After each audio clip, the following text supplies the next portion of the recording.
Before maps, before clocks, before even language, human beings navigated by the moon. Its light was a guide through the darkness. Its phases a calendar for planting, hunting, and resting. But ancient mystics believed the moon's guidance went deeper, not just for the body, but for the soul.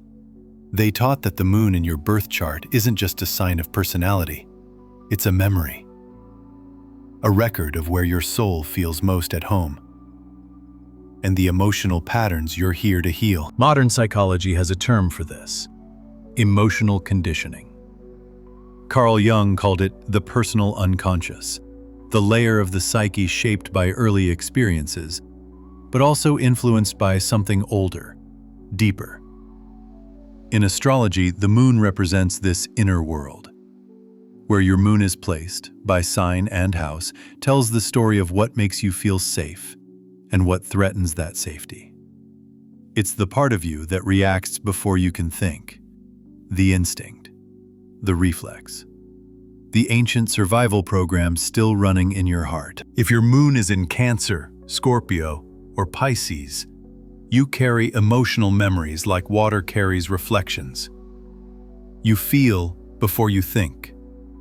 Cancer moons often remember lifetimes of nurturing or of being unprotected, making them fierce protectors now. Scorpio moons recall lifetimes of betrayal or intensity, giving them the instinct to test trust before opening fully. Pisces moons remember unity with something divine and fear separation, often feeling like they're not from here. If your moon is in Aries, Leo, or Sagittarius, your emotional world is tied to action, courage, and freedom. Aries moons may remember lifetimes of fighting for survival. Now they react fast, sometimes before assessing danger. Leo moons may recall lives of leadership or visibility. Now they crave recognition, but also fear obscurity.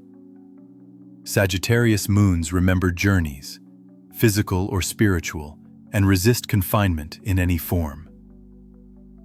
If your moon is in Taurus, Virgo, or Capricorn, your emotional stability depends on tangible security.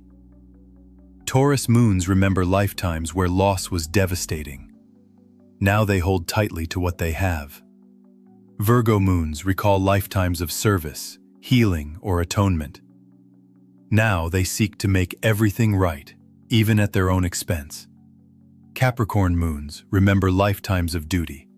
Now, they often place responsibility before their own needs. If your moon is in Gemini, Libra, or Aquarius, your emotions are filtered through thought, logic, and connection. Gemini moons remember lifetimes of curiosity and movement. Now they fear stagnation or mental isolation. Libra moons recall lives of mediation or diplomacy. Now they avoid conflict, sometimes at the cost of truth. Aquarius moons remember lives of standing apart. Now they crave belonging, but not at the cost of their individuality. The moon doesn't just reveal comfort zones, it points toward emotional evolution. Wherever your moon sits, it's both a safe harbor and a cage. The lesson? You can honor the safety it offers without letting it stop you from sailing further.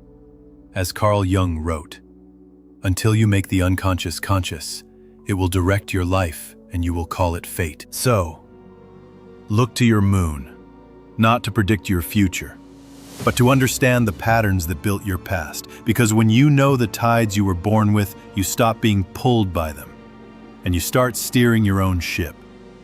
If this resonated, subscribe and join our growing community of seekers. We explore the hidden layers of astrology, psychology, and soul work.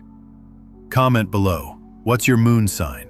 Every chart tells a story, but the moon's placement is where your heart speaks the loudest.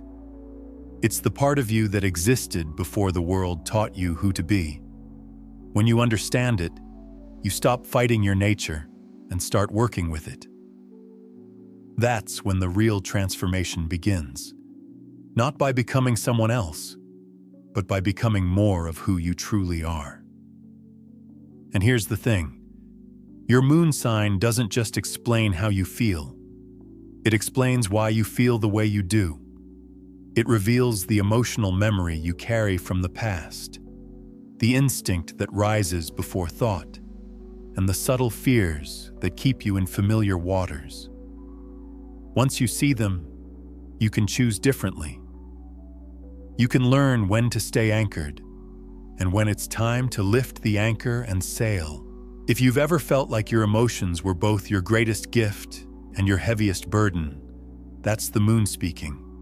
And when you learn its language, life stops feeling like a storm you're trapped in and starts feeling like a sea you were born to master.